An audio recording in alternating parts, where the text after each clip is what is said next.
Ito nga nakakatawang reaksyon dyan nila Aaron Gordon at Nikola Jokic mula nga dito sa kanyang ginawang dunk ito nga sa huling segundo ng laban ng Game 4 ng serye ng NBA Playoffs. Ito, dalawang green nag-asaran mga boss no dito nga sa naging Game 3 ng Warriors kontra dito sa Rockets. Ano nga bang asaran sinabi dyan ni Draymond Green kung bakit na-triggered? Ito namang si Jalen Green, tara't pag-usapan natin yan.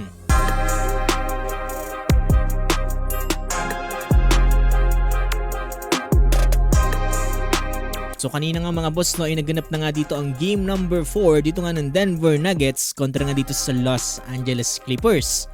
Home court advantage to para nga dito sa Los Angeles Clippers. Eto sa sobrang tindi nga ng laban dyan mga boss no ay naging tabla to sa huling segundo ng 4th quarter with last 8 seconds remaining.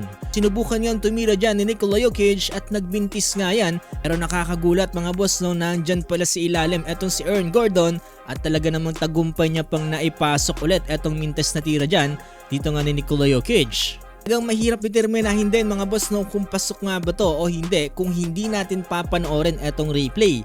Pero yung pinanood yung replay mga boss na at itong slow motion ay talagang saktong-sakto lang yung pagkaka-release dyan ni Aaron Gordon bago nga maubos itong shot clock. Kaya naman sa huli mga boss no naggawang manalo dyan ng Nuggets sa final score ng 101-99.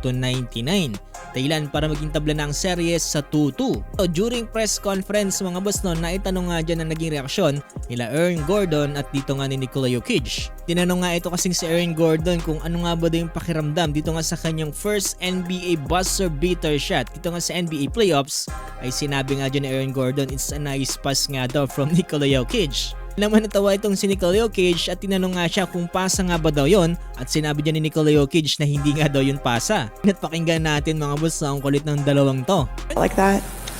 It's a nice pass. Yes. So, Joker, was it a pass?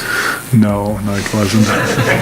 Mga boss no, isa talaga sa pinakamatinding laban ngayon etong Nuggets kontra sa Clippers. So abangan natin kung sino nga bang lalamang dito nga sa dalawang team na to. Kabilang banda naman mga boss para dito sa Golden State Warriors kontra naman dito sa Houston Rockets. Ito meron ngang sagutan na nangyari sa pagitan nga ng dalawang green at ito nga ay si Draymond at si Jalen. Tapos na kasing laban mga boss na 104-93.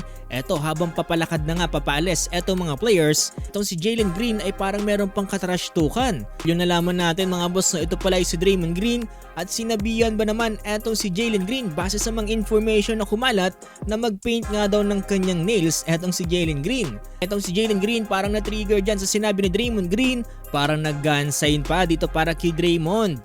Well sa ngayon mga boss no, lamang na nga dyan ang Golden State Warriors sa serye with 2-1 standing. Nanguna nga dyan si Stephen Curry with 36 points samantalang para naman sa Rockets, Fred VanVleet with 17 points. Sa Warriors ay panalo rin itong Cavaliers kontra sa Heat at abandon na rin sila dito sa serye with 3-0 standing. Sweep naman dyan ng OKC Thunder, ito nga Memphis Grizzlies with 4-0 standing. Ngayon ay waiting list na itong Oklahoma City Thunder dito nga sa conference semifinals kung sino nga ang mananalo sa Nuggets at Clippers.